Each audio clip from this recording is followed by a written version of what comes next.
आपके अखाड़े को लेकर उन्होंने ममता जी को लेकर कहा किसी के वो चाहे वो ममता जी को बोले या हमें बोले, बात एक ही हो जाती है ना। था उस वक्त तो आपको नहीं न्योता दिया उन्होंने, अभी जो उन्होंने कैंसर हॉस्पिटल खोला है? नहीं, कोई हमें न्योता नहीं देता। आपको दुनिया बुलाती है शुभ कार्य में? नहीं, शुभ कार्य में बुलाती है। हमारे किन्नर गए थे वहाँ पे, है ना, नीतू जी गई थी, सब लोग गए थे, वो विवाह वगैरह किए थे।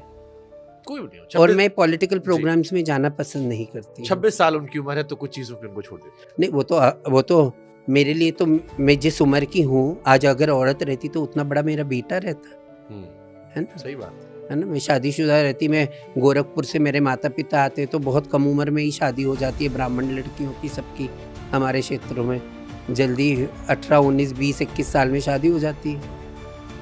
तो पहला बेटा अगर मेरा रहता तो उतना बड़ा रहता। और वो सुंदर बेटा बागेश्वर तो मेरे पुत्र समान है, मैं उनको बड़ा प्यार करती हूँ, उनकी हंसी मुझे बहुत अच्छी लगती है। आप दोनों का संवाद जब होगा तो मजा आएगा। हाँ, वो मुझे बहुत प्यारे लगते हैं।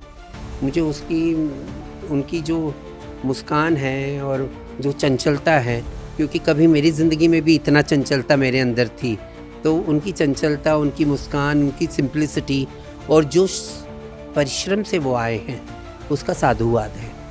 सुंदर सुंदर। एक और केस आपके यहाँ आया था, ममता वशिष्ठ नाम था शायद किसी महिला का, किन्नर अखाड़े, 2 महीने पहले उनकी शादी हुई थी और फिर महामंडलेश्वर को शायद बना दिया गया था। तब भी सवाल आया था कि जो शादीशुदा व्यक्ति 2 महीना पहले शादी हुई थी, तो उन्होंने सब छोड़ दिया था ना, सब छोड़, 2 महीना पहले शादी हुई थी, बाद में सब छोड़ छाड़ के वो चली आई थी। बट 2 महीना टाइम तो कम होता ना मैम, जैसे अब उनके ऊपर है ना, डिवोर्स में भी 6 महीने का समय देती है अदालत।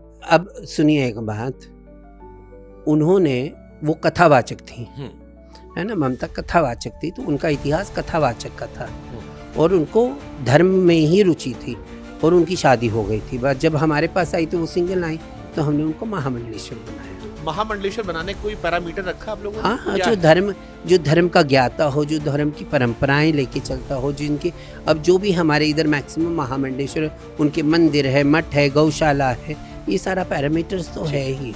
एक और सवाल मेरे पास बहुत आया, वो ये था कि महामंडलेश्वर पद ब्राह्मणों को ही क्यों मिलता है? ब्राह्मण हमारे इधर नहीं जरूरी है। हमारे अखाड़े में सबसे ज्यादा दलित लोग हैं जिनको महामंडलेश्वर का पद दिया है। कि किसने बोला? ये दलित समाज से ही सवाल आया था। जैसे आपके नाम को लेकर भी वो कह रहे थे कि आप त्रिपाठी हैं, ज्यादातर महामंडलेश्वर पद पर ब्राह्मण ही बैठे, किन्नर अखाड़े ने भी ब्राह्मण को ही आगे बढ़ा, ये आरोप लग रहा था। ना ना ना, हमारे अखाड़े में आप लोगों को पता क्या है, आप आके देखिए जी कि कितने अलग अलग जाति से, अलग अलग धर्मों से, अलग अलग परंपराओं से जो लोग आए हैं, हमने सबको बनाया। किन्नर अखाड़े में और दलित या बाकी? दलित सबसे ज्यादा है।